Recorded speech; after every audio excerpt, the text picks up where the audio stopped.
Et si vous vous réveilliez chaque matin sans savoir si vous trouverez assez à manger, ou c'est eux que vous devrez vendre, parfois même illégalement, juste pour survivre à la journée. À Cuba, c'est la dure réalité à laquelle beaucoup sont confrontés quotidiennement.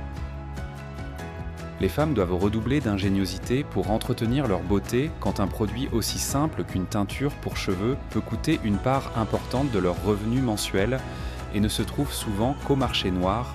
Les rues sont pleines de gens qui vendent tous ces eux qu'ils peuvent, transformant la survie en une débrouille de tous les instants. Et quand un inconnu vous propose de changer votre argent, vous devez vous demander à qui peut-on vraiment faire confiance. Restez avec nous. Nous allons vous dévoiler la vie à Cuba dans toute sa crudité, une facette que vous n'avez jamais vue. Cuba, une île riche en histoire, en culture et en contradictions. Elle est connue pour ses plages magnifiques, ses rues charmantes bordées de voitures d'époque et ses habitants accueillants. Mais derrière ces paysages de cartes postales se cache une réalité bien plus complexe. Pour les touristes, Cuba ressemble souvent à un paradis figé dans le temps, où l'on peut siroter un mojito sur les plages de Varadero ou flâner dans les rues de la Havane. Les voitures anciennes, les bâtiments colorés et la musique salsa créent une atmosphère nostalgique. C'est un lieu qui attire ceux qui sont curieux de découvrir une culture façonnée par des décennies d'un système politique unique. Mais c'est eux que la plupart des visiteurs ne voient pas. C'est le quotidien des Cubains. La réalité sous la surface est faite de luttes, de sacrifices et de contraintes. C'est une vie très éloignée de la liberté et de l'aisance auxquelles la plupart des gens sont habitués dans d'autres pays. Pour les Cubains, survivre signifie souvent surmonter les pénuries, les restrictions gouvernementales et le manque de produits de première nécessité, pendant que les touristes profitent de complexes hôteliers tout compris et d'expériences soigneusement organisées. Les Cubains vivent une vie parallèle, où la nourriture est rationnée. La dissidence est un risque et les opportunités sont rares. L'une des choses les plus surprenantes que vous rencontrerez à Cuba est le phénomène des longues files d'attente et de la pénurie. Il ne s'agit pas seulement d'attendre votre café du matin, mais aussi d'attendre des produits essentiels, parfois pendant des heures. Prenons le quartier de la Victoria à La Havane. C'est là que se trouve la Plaza de Carlos III. L'un des plus grands centres commerciaux de la ville. De l'extérieur, on pourrait s'attendre à l'effervescence d'un centre commercial, mais ce que vous verrez est très différent. De longues files de personnes attendent patiemment, s'étirant parfois jusqu'au coin de la rue, toutes attendant leur tour pour entrer dans le magasin. Ces personnes attendent pour acheter les produits les plus élémentaires de la nourriture et des produits d'hygiène personnelle. Dans un pays où la pénurie est une réalité quotidienne, accéder aux produits essentiels n'est pas aussi simple que d'entrer dans un magasin. Cela demande un sacrifice considérable de temps et de patience. Certains jours, ils passent toute la matinée dans cette routine, sans garantie que CE dont ils ont besoin sera encore disponible à leur retour. Attendre des heures sans se plaindre témoigne de leur force ou de leur capacité d'adaptation pour survivre. Cela peut sembler étranger pour beaucoup d'entre nous, surtout si nous venons d'endroits où l'on peut tout obtenir en un clic. La pénurie affecte les interactions sociales, le rythme de la vie et même la culture des rencontres amoureuses. Imaginez organiser un rendez-vous, mais devoir d'abord faire la queue pour des produits de première nécessité avant même de penser à impressionner quelqu'un. Dans ce contexte, le temps devient une monnaie précieuse. Pour ceux qui vivent ici, cela fait simplement partie de la vie.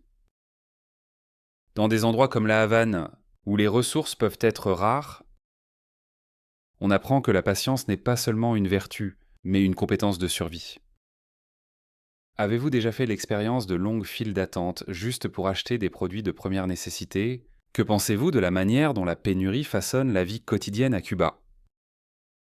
Partagez votre point de vue dans les commentaires ci-dessous. En explorant Cuba, une chose que vous remarquerez rapidement est la débrouillardise constante des Cubains. CE n'est pas seulement un petit boulot ou un moyen de gagner un peu d'argent supplémentaire, C'est souvent une nécessité dans un pays où les pénuries de marché définissent pour la vie quotidienne.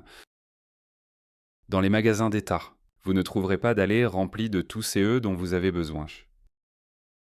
Au contraire, la plupart des produits sont en quantité limitée et la disponibilité peut changer d'une semaine à l'autre. Cette rareté a donné naissance à toute une économie souterraine où les gens vendent tous CE qu'ils peuvent se procurer. Il n'est pas rare de voir quelqu'un assis sur son porche revendant des produits achetés dans les magasins d'État ou des articles que des proches ont rapportés de l'étranger. Ces marchés informels sont une partie essentielle de la vie. Les Cubains comptent souvent sur CES, petits vendeurs locaux, pour acheter des produits essentiels qui ne peuvent pas toujours être obtenus par les canaux officiels. Vous pourriez marcher dans la rue et voir une femme vendre de la lessive qu'elle a achetée en gros dans un magasin. Ou un homme vendre des vêtements importés qu'il a réussi à obtenir d'un parent vivant à l'étranger. Au début, il peut être surprenant de voir des gens vendre depuis leur domicile ou dans la rue, mais vous réaliserez bientôt que cela fait simplement partie du fonctionnement des choses. Le porche de quelqu'un devient un mini-supermarché. Et les conversations sur où trouver certains produits deviennent une partie normale de la vie quotidienne. C'est une façon de s'adapter aux circonstances, de tirer le meilleur parti de CE qui est disponible. Pour les Cubains, ce système favorise un sentiment de communauté et d'ingéniosité.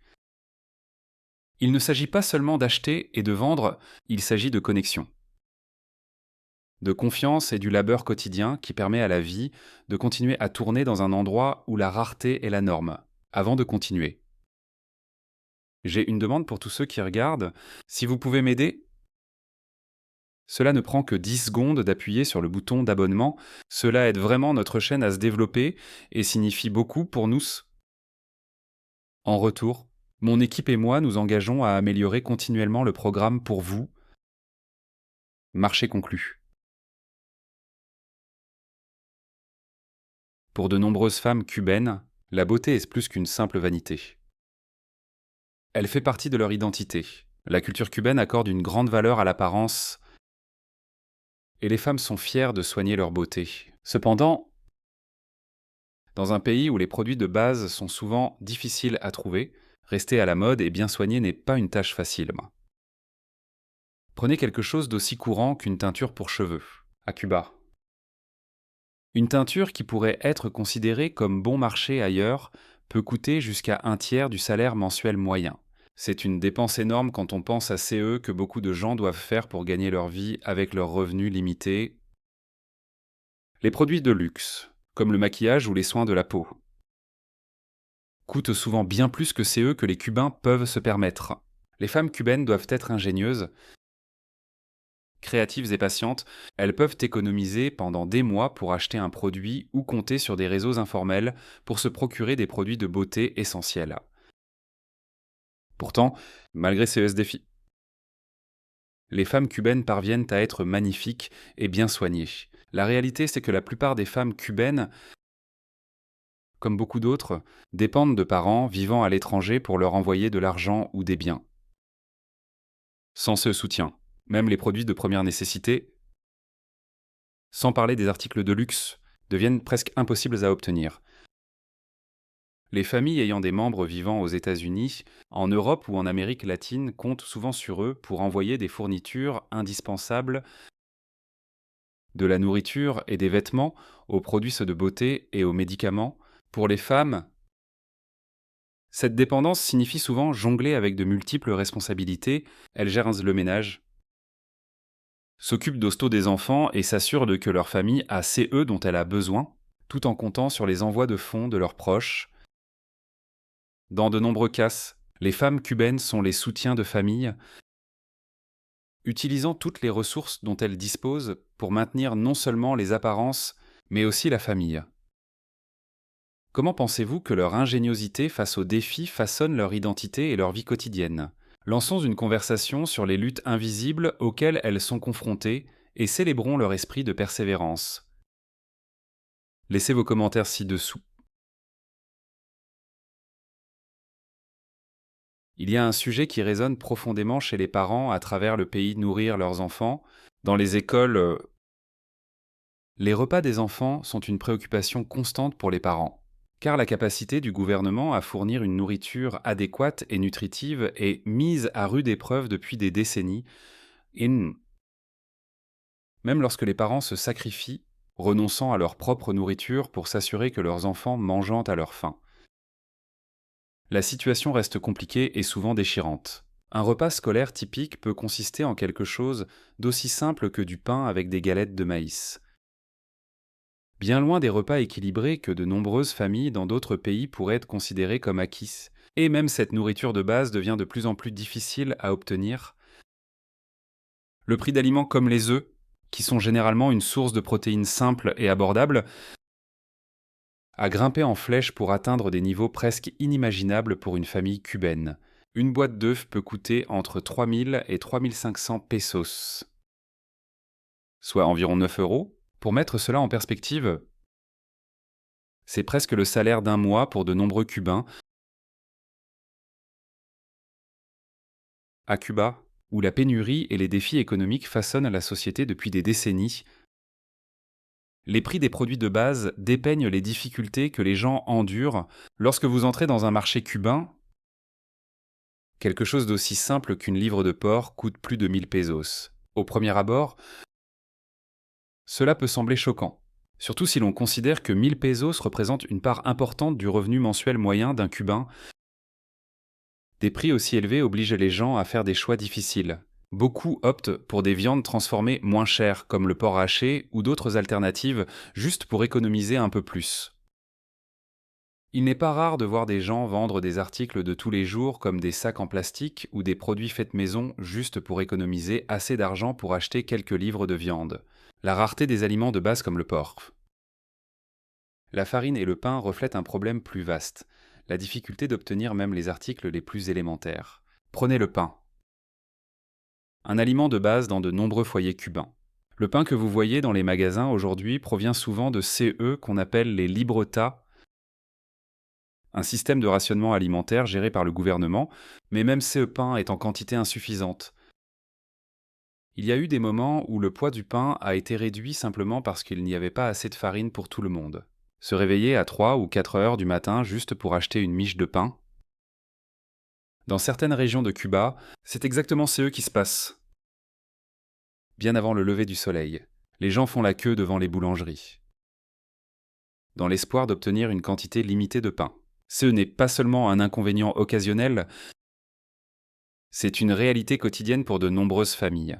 Malgré tout cela, les Cubains restent incroyablement résilients, qu'ils fassent la queue pour du pain ou qu'ils mangent la viande transformée qu'ils peuvent trouver. Ils comprennent qu'ils sont tous dans le même bateau. Pour de nombreux Cubains, la journée commence avec un objectif principal, trouver de la nourriture. Ce n'est pas aussi simple que de se rendre au supermarché le plus proche. C'est plutôt une tâche quotidienne qui demande de la persévérance et souvent un peu de chance. Ils se réveillent avec une liste de tâches qui ne vise mot pas la croissance, mais simplement à passer une journée de plus. La recherche de nourriture commence tôt et il n'y a aucune garantie, les prix sont élevés, les stocks sont bas et la plupart des produits sont hors de portée pour ceux qui n'ont pas d'aide supplémentaire. Et lorsque les options locales s'épuisent, de nombreux Cubains se tournent vers leurs familles ou leurs amis à l'étranger pour obtenir de l'aide. Les remesas, l'argent envoyé par les Cubains vivant dans des endroits comme les États-Unis ou l'Europe. Les magasins connus sous le nom de MPME et MLC, où les prix sont exorbitants. Dépendent fortement de ce soutien, mais pour la plupart des Cubains, ces esprits sont d'une autre planète, c'est eux qui les rend dépendants de leurs parents à l'étranger. En fait, CES Magasin semble conçu pour presser l'argent des petits amis étrangers, des parents ou de toute personne prête à envoyer un peu d'argent supplémentaire pour s'assurer que leurs proches ne souffrent pas de la faim. Bien que vous puissiez voir des quartiers riches à La Havane, la grande majorité vit dans des conditions beaucoup plus modestes. La disparité économique est énorme et affecte tous les aspects de la vie. De la nourriture sur la table à la qualité des bâtiments dans lesquels les gens vivent. À Cuba, la vie quotidienne s'accompagne de certaines précautions surtout en CE qui concerne la nourriture et l'eau, alors que dans la plupart des endroits, il est facile de tenir pour acquise l'eau potable. Les choses sont un peu différentes à Cuba. Le traitement de l'eau du robinet est irrégulier. Certains jours, l'eau était fortement chlorée, au point que vous pouvez sentir le goût des produits chimiques et qu'elle laisse une sensation lourde dans la bouche. D'autres jours, c'est le contraire. L'approvisionnement en eau étant contaminé en raison de mauvaises infrastructures et de pénurie d'eau, pour les Cubains, leur estomac est plus résistant, s'étant habitué à une qualité d'eau moins qu'idéale, mais pour les visiteurs. Boire l'eau du robinet peut rapidement entraîner des problèmes d'estomac, ou pire. La meilleure façon de rester en sécurité est de s'en tenir à l'eau minérale en bouteille. La cuisine cubaine repose fortement sur des produits de base comme la farine, le sucre et les matières grasses. Mais il y a un côté sombre dont vous devez être conscient. Dans de nombreux restaurants locaux ou marchés de rue, la même huile de cuisson est utilisée et réutilisée encore et encore. Cela affecte non seulement le goût, mais présente également un risque pour la santé. Tenez-vous-en aux restaurants réputés qui prêtent attention à l'hygiène et à la qualité des aliments. Vous n'avez pas besoin de vous ruiner dans des endroits gastronomiques de luxe ou de dîner à la même table qu'Obama. Mais soyez prudents, même les restaurants connus peuvent avoir des problèmes d'approvisionnement. En fonction de la situation économique actuelle du pays, les transports à Cuba, c'est plus que de se rendre d'un point A à un point B. C'est un voyage semé d'embûches et de risques.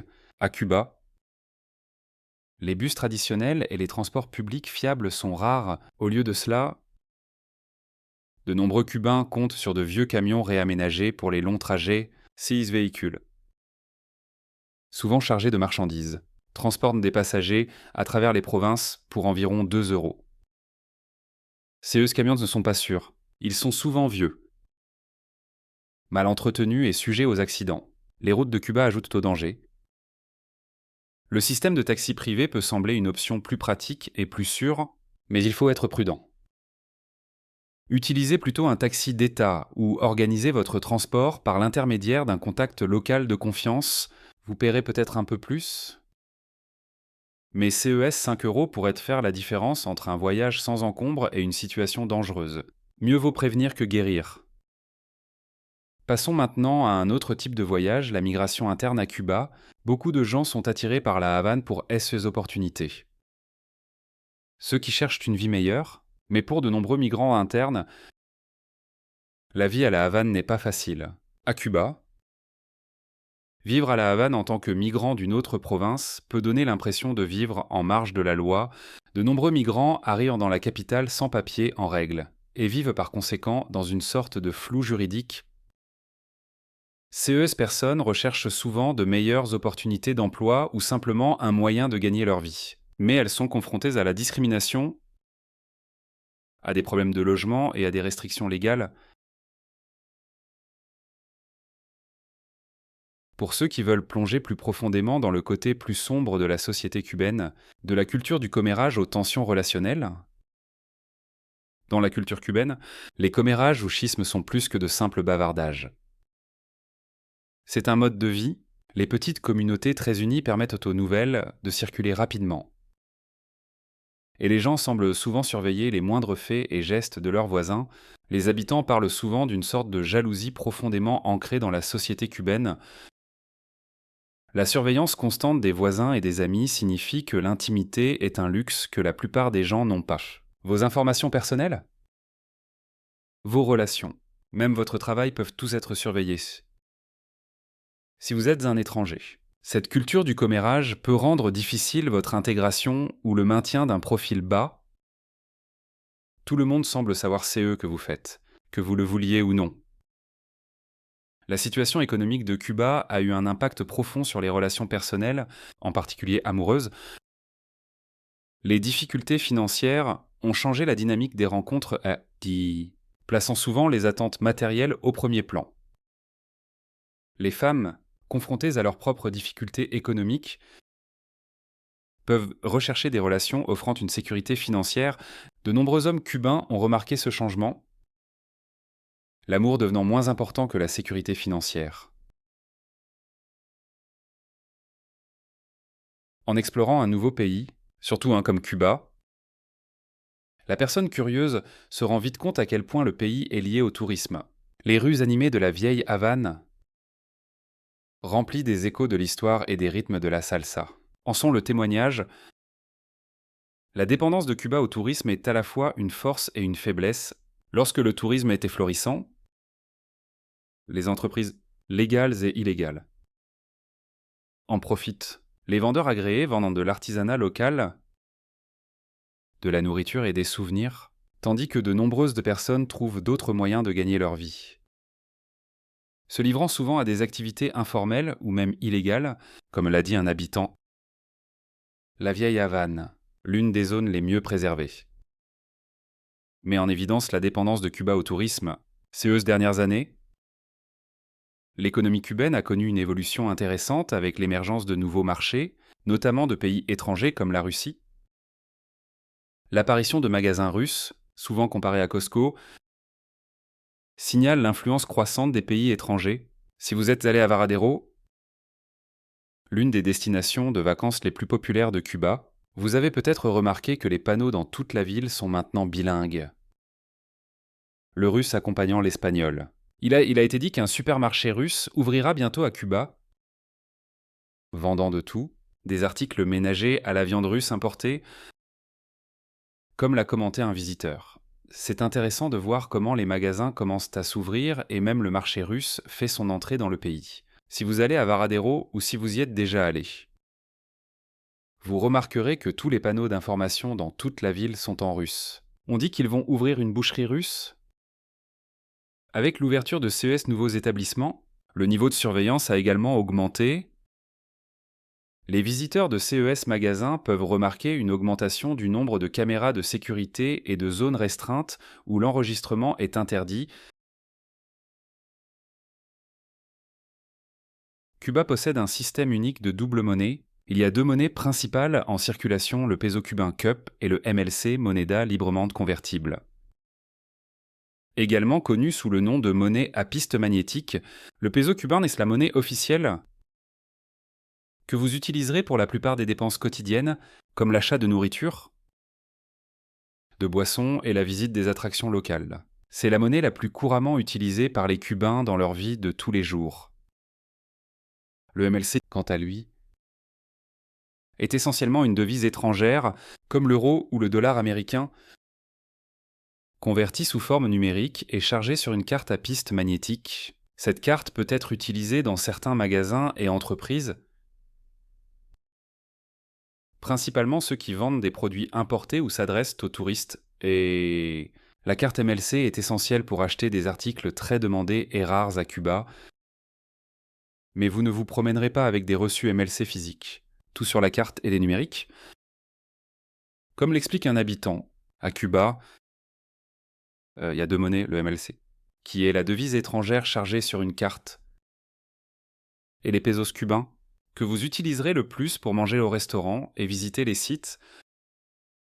L'un des aspects les plus difficiles de la gestion de l'argent à Cuba est le taux de change fluctuant entre les devises étrangères, les pesos cubains et le MLC. Le taux de change officiel est fixé par le gouvernement, mais sur le marché noir. Les taux sont souvent beaucoup plus favorables, cela peut être tentant, surtout si vous essayez d'obtenir le meilleur rapport qualité-prix pour votre devise étrangère. Vous trouverez plein de gens dans la rue prêts à vous changer de l'argent, a commenté un touriste. Mais encore une fois, si vous ne les connaissez pas, à qui allez-vous vous plaindre ? C'est un conseil judicieux pour quiconque n'est pas familier avec l'économie locale. Les changeurs d'argent du marché noir peuvent vous offrir une meilleure offre, mais ils comportent des risques importants, fausse monnaie, montant incorrect ou simplement se faire arnaquer sont des résultats possibles si vous ne savez pas à qui vous avez affaire. Lorsque vous changez de l'argent à Cuba, il est préférable de passer par des sources fiables. Les bureaux de change officiels ou les hôtels vous donneront généralement un taux juste, et même s'il n'est peut-être pas aussi bon que celui du marché noir, la tranquillité d'esprit vaut la différence. Vous n'aurez pas à vous soucier de la fausse monnaie ou des transactions douteuses car et vous saurez exactement combien vous recevez. La Havane, avec son charme d'antan, 16 bâtiments colorés et ses rues animées. Cependant, sous la surface de la ville se cache un problème urgent qui affecte la vie quotidienne de nombreux habitants, la gestion des déchets. Ou plutôt, son absence. À la Havane, en particulier dans les zones non touristiques, la mauvaise gestion des déchets est devenue un problème visible et permanent. Alors que les zones touristiques sont méticuleusement entretenues, donnant aux visiteurs l'impression d'une ville propre et immaculée, d'autres quartiers racontent une histoire différente. Les ordures s'entassent au coin des rues, s'accumulant pendant des jours, voire des semaines.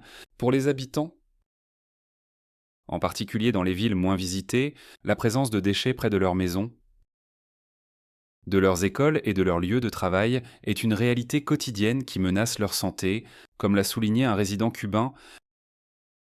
Le problème des déchets est persistant et non résolu. Il n'est pas visible dans les zones touristiques, mais à presque chaque coin de rue, il y a des décharges qui menacent la santé des habitants.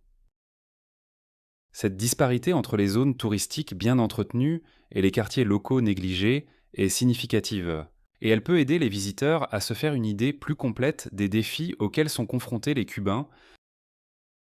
Bien que vous puissiez voir les rues propres de la vieille Havane et la beauté du front de mer du Malecón, une excursion dans les zones moins visitées de la ville révélera rapidement une autre réalité.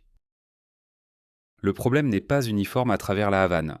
Certaines villes et régions sont plus touchées par les déchets que d'autres. Les quartiers plus riches, ou ceux qui accueillent fréquemment des touristes, reçoivent plus d'attention du gouvernement, avec des services réguliers de collecte des ordures et d'entretien. Cependant, dans les quartiers les moins aisés, en particulier à la périphérie de la ville, la situation peut être désastreuse. Des villes comme Centro Habana et certaines parties de l'Aliza connaissent souvent des retards dans la collecte des ordures mézard, laissant les habitants avec des poubelles qui débordent et des décharges improvisées. Dans ces zones, le manque de services de gestion des déchets cohérents est devenu un symbole des difficultés économiques plus larges auxquelles Cuba est confronté. Si vous avez aimé la vidéo d'aujourd'hui, n'hésitez pas à cliquer sur le bouton j'aime et n'oubliez pas de vous abonner à la chaîne. Votre soutien compte énormément pour nous. Cliquez sur la vidéo qui apparaît sur votre écran maintenant. Je suis sûr que vous allez adorer ce contenu. Commentez ci-dessous le prochain pays que vous souhaitez voir présenté sur notre chaîne. Merci beaucoup d'avoir regardé et à bientôt dans la prochaine vidéo. Si vous avez aimé la vidéo d'aujourd'hui, n'hésitez pas à cliquer sur le bouton j'aime et n'oubliez pas de vous abonner à la chaîne. Merci beaucoup d'avoir regardé et à bientôt dans la prochaine vidéo.